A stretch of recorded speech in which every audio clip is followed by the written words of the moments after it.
bătrânețea nu te iartă. Plângă-mângărul cerul meu, că nu departe mereu, poate nu putea sărmana, să bea bărici cu cana. Dar pasul de sărăcie, care vrea să ne susține, ne-am purtat mereu frumos, mama tot mereu, și-am plecat la maiucie, să scăpăm de sărăcie. Da? Da, pe care aici n-am cum o fi, mai greu. Aici ne mângâie și vindecă orice rană.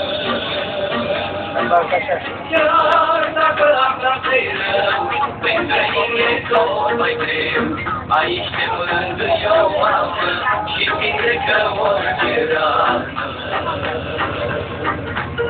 Dar pasul de sărăcie, care vrea să ne supuie, ne-am purcat mereu să rămânăți, mama tot mereu și-am plecat la haiducie, să scăpăm de sărăcie, dar numai Dumnezeu știe ce ne-a răzit în lume.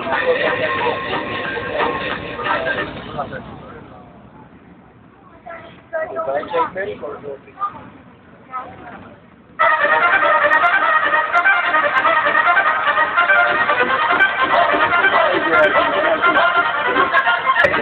Și s-a tot jurat la fiule, mă prinde taie părul, s-au jurat că tainele, o să-mi taie plătele.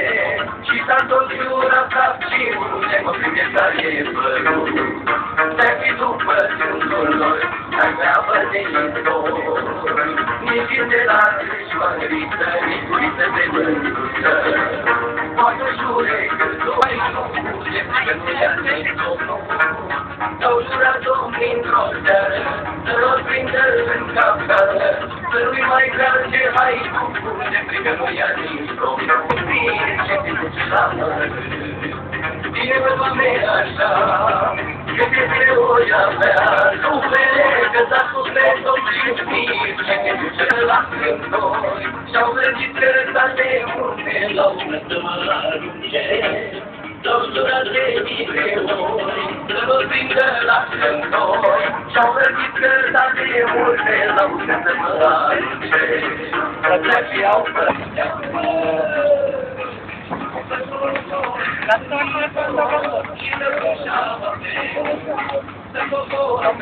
Da, nu mai veni pe aici. E drumul greu pe aici, nu mai veni. Suceava. Rădăuț Suceava. Roma. Bacău. Și acolo cu noi. La Bacău cu noi. Da, să stai în spate, stai în contractul. E foarte bun. Bun, sau